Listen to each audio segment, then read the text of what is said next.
O Conexão Rural em TAPS, na noite desta terça-feira, nós temos aqui hoje a segunda noite do 7º ciclo de palestras aqui, promovido pelo Sindicato Rural de TAPS e Sentinela do Sul. O convidado de hoje para falar é o presidente da Federação das Associações dos Arrozeiros do Rio Grande do Sul, Alexandre Velho. Qual é a mensagem que tu trazes hoje aqui, fundamentalmente, Alexandre, aos arrozeiros que sempre prestigiam esse evento, amigo? Boa noite. Boa noite, Alex. Uma satisfação te reencontrar aqui em TAPS para o ciclo de palestras técnicas com o tema Agricultura e Clima. Tivemos aqui um ano atrás, praticamente um ano se passou e a gente tem algumas coisas aí para comentar com o pessoal a respeito dessa safra atual, uma safra de muitos desafios, mas nós temos que olhar para o futuro e olhar para o próximo ano, aquilo que nós temos que nos adequar, aquilo que nós temos que nos preparar para realmente enfrentar mais um desafio e enfrentar mais um ano da lavoura arrozeira. Bom, Alexandre, sobre as perdas dessa enchente do ano também, a gente pode dividir e botar metade sul até de uma maneira isolada, né? O que nós tivemos? Muitas perdas na região central do estado, aí sim de arroz também, não afetando muito as demais regiões. Agora, a soja realmente ela atingiu todos os municípios praticamente do sul, né? Com certeza, Alex. Nós temos 6 regiões arrozeiras no estado e destas 6 características muito diferentes uma das outras, né? Umas têm mais soja, outras têm menos soja, mas realmente a soja este ano em áreas de arroz, o bicho pegou mais do que no arroz, que também tivemos diversos problemas de acamamento, problemas de lavouras que nem foram colhidas, principalmente, como tu comentaste, lá na região central, que lá sim o drama é grande. Inclusive nós vamos ter que pensar num projeto, Alex, de reconstrução, inclusive de solo, estamos preparando um projeto, mas voltando ao tema que tu abordaste da soja em terras de arroz, realmente preocupa. Só que nós temos que olhar para frente. E olhando para frente, nos últimos 6 anos, nós tivemos 2 anos que a soja teve um resultado econômico melhor do que o arroz. Então, a soja não vai sair do nosso portfólio. Ela tem que compor o sistema de produção pela importância que ela tem com relação ao manejo, com relação à fertilidade, com relação ao aumento de produtividade para enfrentar sempre um custo de produção do arroz que assusta muitas vezes. Então isso faz parte. Agora nós temos, inclusive, vou abordar aqui hoje na palestra, algumas maneiras de enfrentar isto melhor em anos de El Niño. E esta profissionalização cada vez maior que nós temos que ter no arroz, nós temos que ter na soja também, na rotação. Bom, sobre o arroz, me parece que uma safra, ou pelo menos uma comercialização de safra um tanto quanto conturbada, principalmente pela intervenção ou pela tentativa de intervenção do governo, que mesmo não se efetivando o leilão, Alexandre, nós tivemos sim uma mexida de mercado, né? Não fosse isso, Alexandre, eu acho que nós teríamos uma safra quase perfeita, porque pouco se falou, por exemplo, e até por uma questão estratégica, em exportação que vinha bombando, né? Com certeza, é um tema que a gente continua trabalhando, porém de uma outra forma. Este governo que está aí, ele tem um viés de manter os preços baixos ao consumidor, ou acessíveis, pelo menos uma parte, né, do arroz vendido no varejo tem que ter um preço acessível, porque o governo fala que nós temos aí de 20% a 30% dos consumidores de baixa renda. Então isso trouxe uma certa ameaça, nós conseguimos com dados técnicos fazer um enfrentamento e muito trabalho, eu te garanto que isso foi fruto de muito trabalho, de mover o governo dos leilões, ajudou, é claro, um certo amadorismo com o que foi feito, né, todo este processo por parte do governo federal, mas voltando à questão do trabalho que foi feito, principalmente em conjunto, Alex, da Câmara Setorial Nacional, o Henrique Dornelles, que voltou, né, a dirigir a Câmara, e voltou porque digo que antes era presidente da Federarroz, então voltou a ter uma expressão em nível nacional. O Henrique, junto com a Federarroz, nós preparamos gráficos mostrando, inclusive, levantamento de preços em várias praças do país todo e olhando para algumas capitais que era realmente onde o governo estava com um olhar mais cuidadoso, principalmente aí Pernambuco e também Manaus, com preços de arroz a praticamente R$ 9, R$ 10 o quilo. Então isso nós argumentamos com gráficos e mostramos que o mercado deveria buscar uma reacomodação.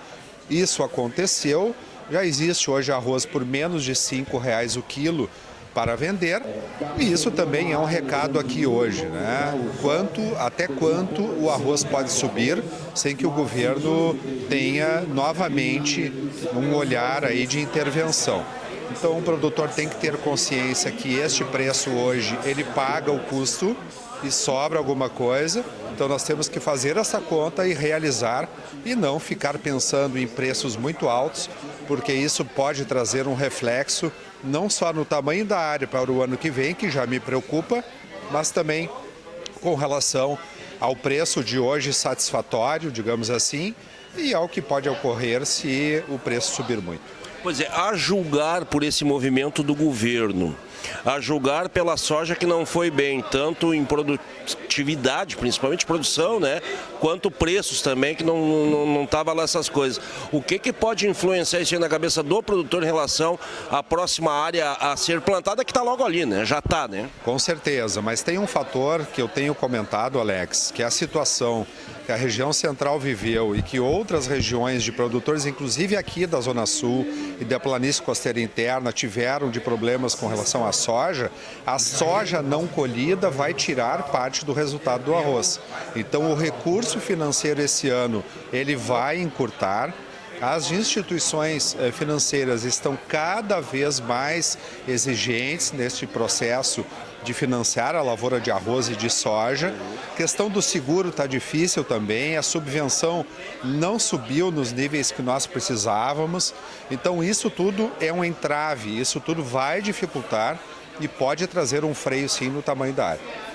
Quinta-feira nós temos uma grande manifestação em Porto Alegre, diante da pouca eficaz medida provisória do governo aos produtores gaúchos. A expectativa é grande de um grande movimento, de uma grande manifestação em Porto Alegre. A expectativa é grande, havendo uma grande mobilização dos produtores de praticamente todo o estado.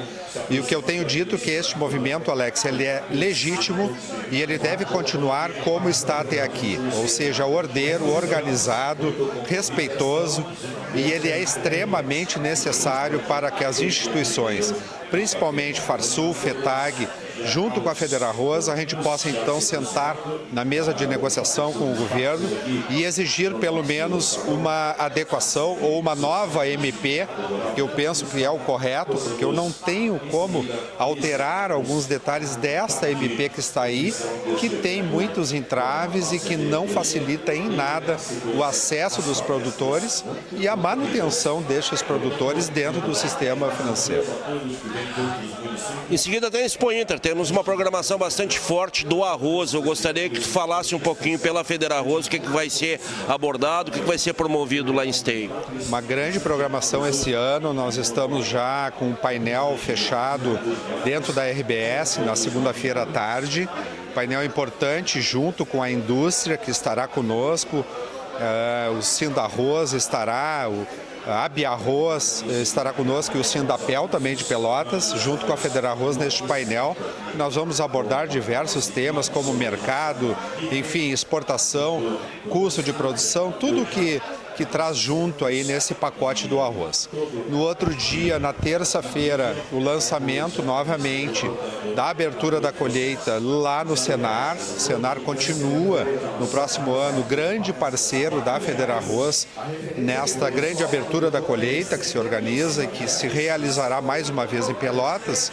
E na quarta-feira pela manhã, reunião da Câmara Setorial Nacional do Arroz, que é das únicas, a não ser a da abertura da colheita, que sai de Brasília e é realizada aqui dentro aí da Expo Inter, que é um grande evento que traz produtores de todo o estado e também do Brasil. Para nós concluirmos, Alexandre, saiu definitivamente o realinhamento salarial do IRGA. Também muito cobrado por ti na última abertura da colheita, tu fizeste lá uma defesa muito enfática disso aí. Enfim, demorou as críticas em relação a essa demora, mas saiu e me parece que essa parte técnica, ela é contemplada, porque o IRGA é muito importante, né, Alexandre? Com certeza, Alex. Porém, essa é uma das bandeiras que nós tínhamos do reajuste salarial. Nós temos também várias coisas para evoluir, como a questão aí de novas cultivares, a sua parte, né, do IRGA, do banco genético do IRGA. Precisamos novas cultivares para defender o produtor. Precisamos colocar em prática uma campanha de consumo o quanto antes. Isso faz muito tempo que vem sendo trabalhado e não acontece. Então, tem muita coisa ainda para acontecer e somente uma delas aconteceu, e importante sim, que foi a questão aí, finalmente, de um reajuste aos servidores. Muito obrigado, boa palestra. Obrigado, Alex. Obrigado a todos. Conexão Rural aqui em Tapes, no 7º ciclo de palestras.